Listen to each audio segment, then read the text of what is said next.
It comes down to the AFC West. Is the first hurdle in the Chiefs' chances at going back to an AFC championship and possibly even a Super Bowl. Who's the number 2 hurdle? We talked about the Chargers a little bit earlier in the week. Now it's the Denver Broncos. How do they match up with the Kansas City Chiefs in 2022? Today on Locked On Chiefs. From the land of the free and the home of the Chiefs, this is the Locked On Chiefs podcast. Welcome back, friends and neighbors. This is Locked On Chiefs, and for you Broncos fans, I know you saw the title. Welcome in. Let's be nice to everyone. You can like, sub, and hit the bell here on YouTube. You can also subscribe on the audio platforms because we are part of the Locked On Podcast Network, your team every day for free on every platform that we can think of. So I'm Ryan Tracy, the founder of Rogue Analytics and Performance Consulting, NFL33.com, RogueAPC.com, and RGR Football. That's where you can find me when I'm not right here or at Ryan Tracy NFL on Twitter. And I'm Chris Clark. You can find me at Chiefs Corner. That is where I'm going to have all my breakdown of stuff for the offseason and looking at hopefully Orlando Brown's contract, which we are hoping to get in the next couple of weeks. We will see if that ends up turning out to be true. Though you and Matt talked about that yesterday. And you can find me at Chiefs Corner, or I'm always usually the one tweeting from Locked On Chiefs. You can figure it's me if it's spelled correctly. That certainly isn't me. Yeah, just going to throw that out there. Hey, Grammarly, can I get a little support for Twitter, please? Yeah, and can we get a Twitter edit button? And let's see, what other things do we need for you to be fixed? Okay, no, let's talk about the Broncos. It's funny, you started off by saying we need to be nice, and I'm not so sure if the comments are going to be nice. I doubt it, but hey, Chargers fans got fired up. Well, yeah, they did. And I will say this, there were a lot of people, at least from the comments I saw on YouTube, that actually really agreed with the fact that, their coach was a little too aggressive and it cost them multiple games. It wasn't just the Chiefs game. It was multiple games. And, I do want to go back and I want to say real quick, I'm not saying you can't go for it on 4th down more. I'm just saying that there is a specific level that you should probably say that's a little risky and maybe we just take the points. But to go for it as much as they did, it really ended up costing them. I mean, if you think about it, they gave up 9 points just by not taking field goals. Yeah. In the end, points wins games. Let's be truthful about it. So, hey, Sure does. But that's the Chargers, who I think are going to be in a battle with this Broncos squad, and that's legitimate, and that's okay. I think competition in the AFC West is a great thing. And I think now with this quarterback group, and we went over it a little bit, but just to reiterate what we talked about on Monday, this is the best 4 quarterbacks in one division in football. And that's just the way that it is. So everybody's got a fighting chance. You can talk about strengths, weaknesses, matchups like we're going to do today, but it all comes down to the quarterback play and whether you support or slow down the quarterback, either your own or the opposition. That's what it always comes down to. So I think if maybe more so than any other year that this podcast has been running, we're on year 6 now, folks. If you're new to us, please do subscribe on the audio or over on YouTube.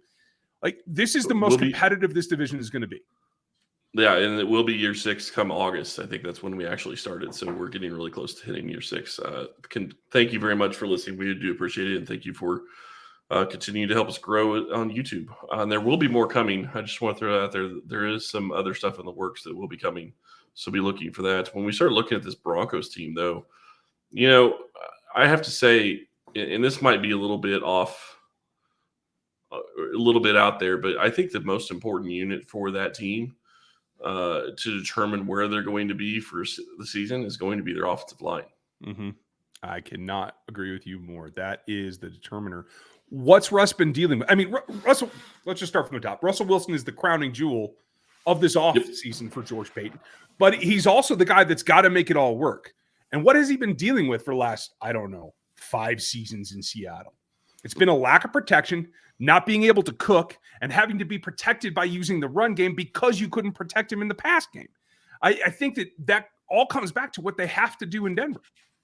Well, and I don't even know that it's really a matter of protection in Seattle. I don't know. Pete Carroll's never made sense to me trying to run the ball when he had a QB like Russell Wilson. So, I mean, maybe it's protection based, but the problem is that's not how you win in the NFL today. And the funny thing is think about it. That cost him a Super Bowl. Yeah. Let's hope for their sake that it doesn't do it again.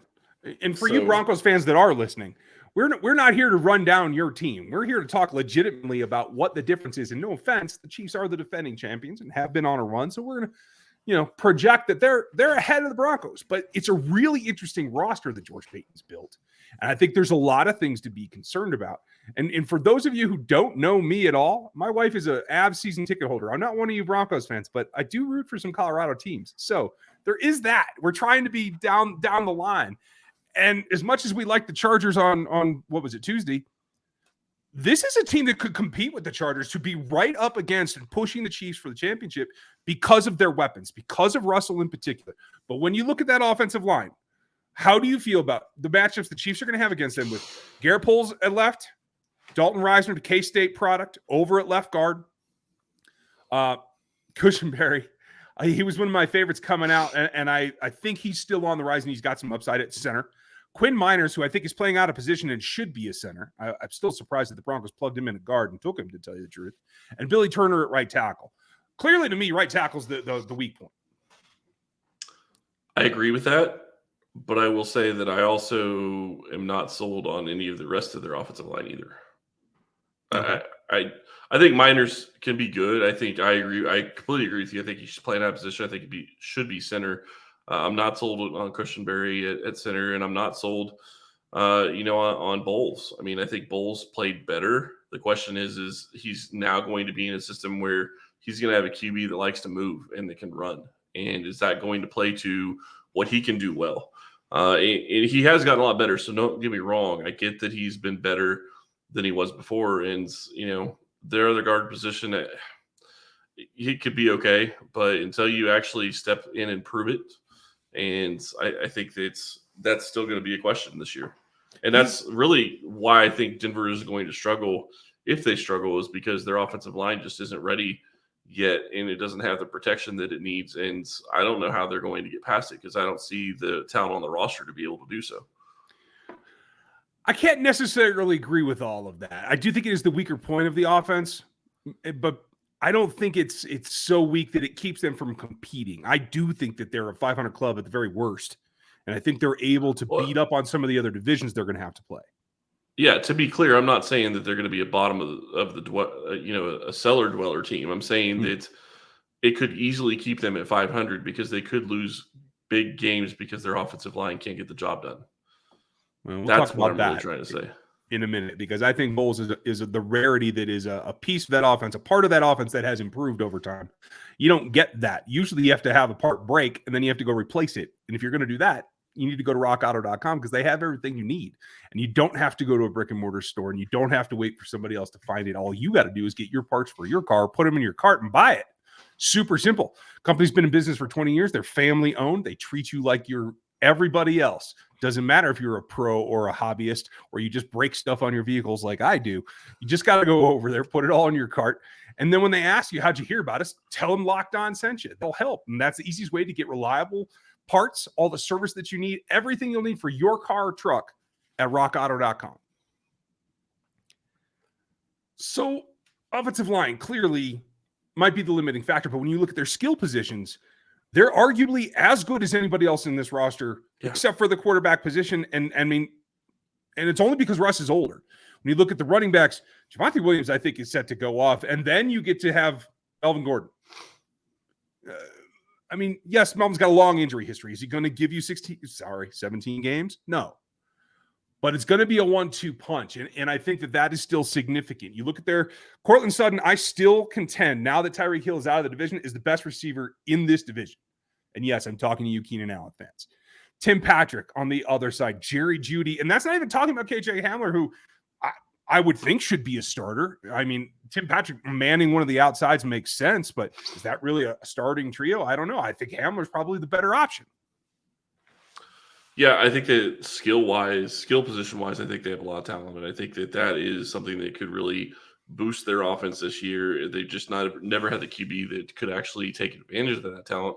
And Russell Wilson is definitely a QB that can do that. The question I go back to is he going to have the time? Is he going to have the ability to get after down the field with some of the playmakers that they have on that offense? Because if their offensive line isn't able to hold up, then it creates issues for Russell. And I do think that the running game could be something that's going to help them Javonte Williams, I completely agree with you. I think he's a great running back. I think he's going to be very good. I'm not sure where I think he is going into the season. I think he could be. He's easily, I think, going to be maybe a top 15 back. He's on my fantasy short list. I'll tell you that.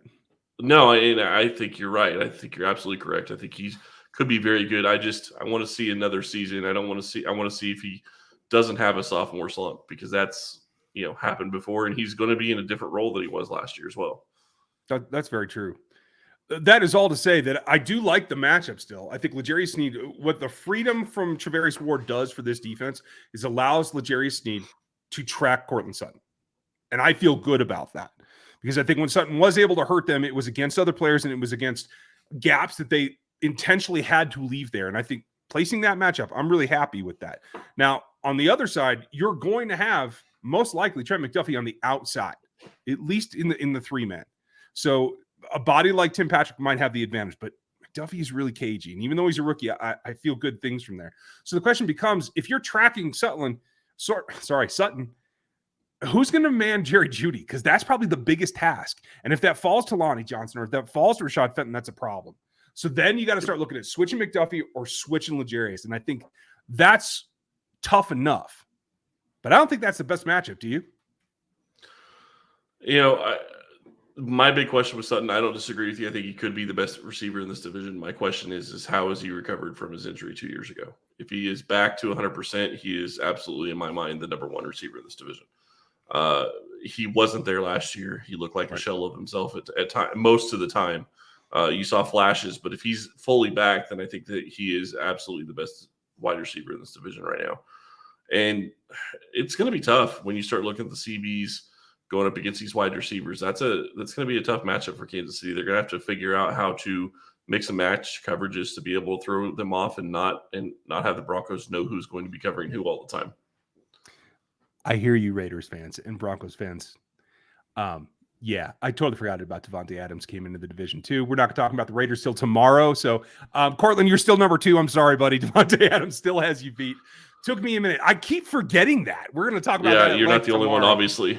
Oh, man. Yeah, okay. So Broncos fans, still be happy. Still got the number 2 receiver in the division. That's good. Raiders fans, have at it. We'll talk about your team tomorrow. But I did this on the NFL draft show because we're ranking all the rookie classes and all the position groups in terms of their strength. And this is the one matchup that I think is one that the Broncos can have the edge over the Chiefs right now. And that is the tight end. Because I know Albert O is the starter, quote unquote, but Greg Dulcich is going to be the pass catching tight end. And I think Russ is going to use him. And I think that's going to cause some problems for man coverage, especially at the linebacker level, if they get some of the switches that I think they're capable of getting. I think Hackett's going to be really good at that. Now, I don't know much about Auden. I'm not sure how you pronounce his name. I'm not 100% on him. But I think that's a matchup. They're going to try to use the tight ends on the Chiefs linebackers. Yeah, and that wouldn't shock me, and I think that could be a good matchup for them. Is he going to be able to step up and be a rookie that is going to be good in his first year? It's possible. I think that he has the ability to convert what he did in college into the NFL, so I think that could be a really good matchup for him. But, you start looking at what Kansas City has, what's Willie Gay going to be doing, and how are they going to use him, and what are you going to do with all 3 of your safeties? How are you going to move them in and out? Are you going to put a guy like Justin Reed on tight ends at times? Are you going to put, Brian Cook on tight ends at times? Or how are you going to move players in and out? And I think that's really going to determine how they're going to be attacking that defense. The other thing that you have to remember as a Chiefs fan and looking at this matchup in general is I still think Kansas City's defense may take a step back this year from where they were at times last year, just because of all the youth. I think they could be better by the end of the season. As the youth gets time to actually play and get acclimated to the NFL. But I'm not so sure that this offense doesn't score 30 to 35 points a game most games just because of the talent on the offense and the ability of Mahomes to be able to spread the ball out. So, if they give up 28, it's not going to matter most times, in my estimation. And that's fair. And we should take a look at the reverse, because I think what's been the strength of the Denver Broncos has been their defense, and I think that's starting to shift a little bit. We'll talk about that on the backside of this. And if you wanted to make a bet on if the Chiefs were going to be over or under 29.5 points on average this season, you could go do that at our friends over at BetOnline.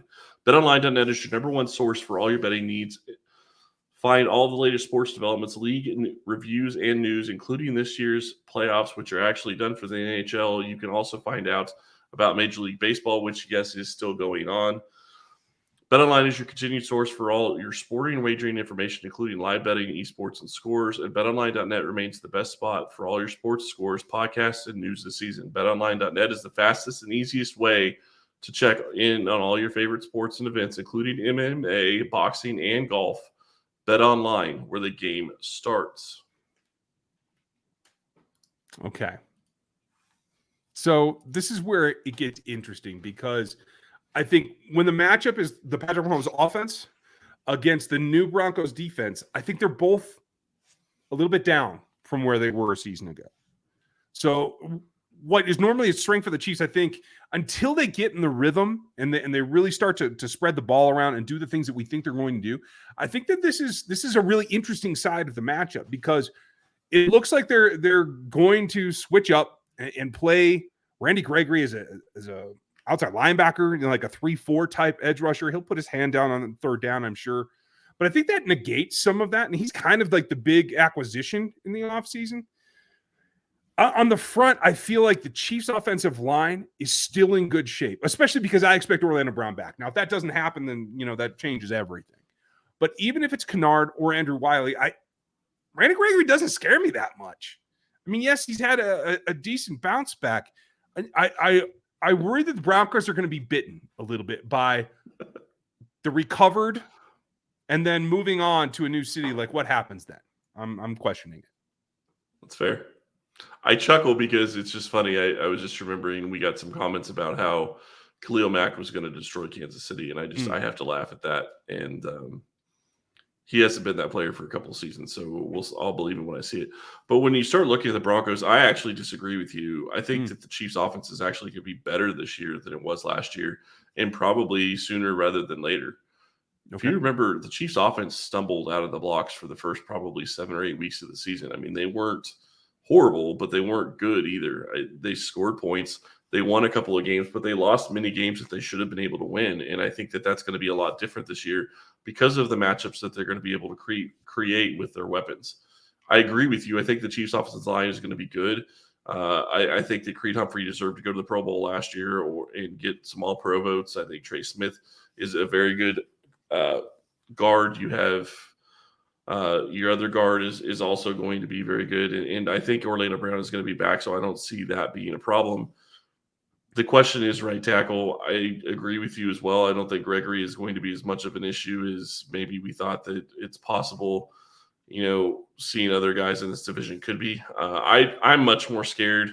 I guess I'll put it this way. I think I'm much more scared probably of the Raiders pass rush than I am the Broncos.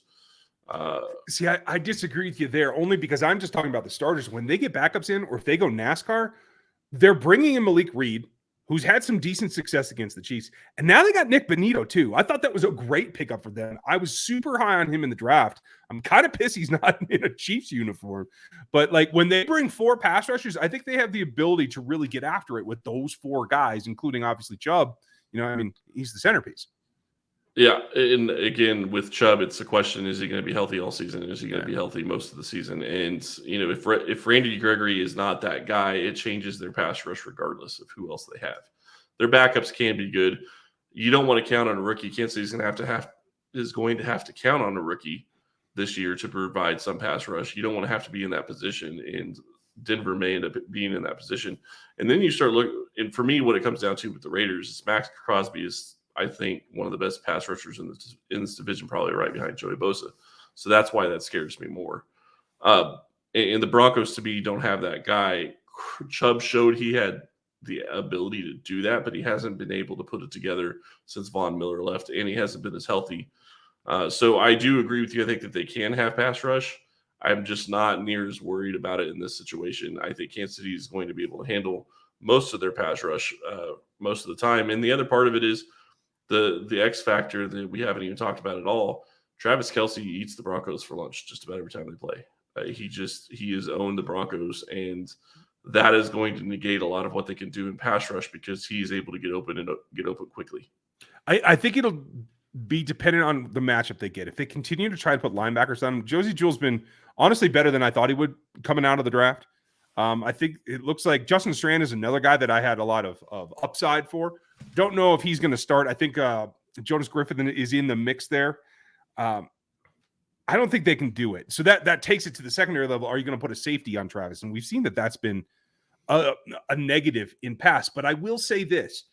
Coach Alvaro, the defense coordinator in Denver now, is a former defensive backs coach. And so I feel like the strength of this defense is going to shift to the back. And with Pat Surtain on one side, you got to feel good. And you have Darby. I think the big weakness in the secondary is going to be the nickel position. We'll talk about that in a second. But with Kareem Jackson and Justin Simmons back there, the safety play is going to be good because they can go dime and bring in two guys that I was really high on in the draft, Caden Stearns from 2 years ago, and now Damari Mathis, who I think can cover just about anybody, even though it's a size disadvantage for Travis. I think if they get stuck on that, Travis probably wins just as many reps, but when he loses, I think they might have an opportunity. Those two guys in particular, I feel, can jump passes pretty well. And I think if they're going to try to double team, it's going to be double safeties probably, or a linebacker and a safety over the top that will just shadow Travis Kelce. I don't think that'll work for them, but that's what I'm concerned about. Like, how do you play chess with that? For me, it's all the other weapons that Kansas City is going to have at their disposal this year. I think you look at if they double Travis, okay, MVS and Juju the next man up, and you throw in a healthy dose of Sky Moore and Mecole Hardman as well, and I think your offense is going to be just fine. You have the ability to spread it out to 5 different players now. You haven't had that in the past, and I think that gives Kansas City a decided advantage. I do think I think you're right. I think the Broncos' back end is going to be better than their front end is, and I think that could cause trouble at times. But I still think that the bigger problem Kansas City had in the last year was they had 2 main targets, and once you got past that, they weren't able to adapt and they weren't able to get open. I don't think that's going to be an issue this year. Right. And if Mahomes is willing to give his players the ability to go up and try to get the ball, that's going to make it even harder for some of those Broncos corners who are not very tall. Yeah, Darby, and quite frankly, Quan Williams, from working with Croc for so long and understanding what the San Francisco defense was like that he just came from, I really do see Damari Mathis being able to probably overtake him and be a starter in the nickel here sooner rather than later. You still have Ojemudia in the backfield there, so like they have enough depth. It is going to be about size if they choose to go that way. I think that's going to be troublesome, but I think, and I'm still confident that this is a team that will be tight with the Chargers, but I think they will fall just short, maybe just a game behind them, but I think they will be in 3rd place in the division. Are you still sitting there? Yeah, no, I'm still sitting there. I think that you look at what this team is going to be, and there's too many questions. There's too many things that don't – Denver made so many changes this year, and that is going to be hard to just go from 0 to winning and really challenging the Chiefs. They're not Andy. They don't have Andy Reid. Their coach may be very good. He's a brand new head coach. We'll see. It's going to be interesting. We're breaking down each of the AFC West opponents. The Raiders are up tomorrow. I know you guys have been waiting. I know everybody likes to hate the Raiders the most, and I think there's a healthy respect for the Broncos and the Chargers from Chiefs Kingdom. I don't know if that's going to be true tomorrow, so make sure that you're here for the Raiders Day as we break down matchups for the Chiefs against that team and what's going on with it. A lot of changes out there in Las Vegas as well. Make sure you like, sub, hit the bell on YouTube. Make sure you subscribe on all the audio platforms. Thanks for listening to us today. We'll be back with you tomorrow.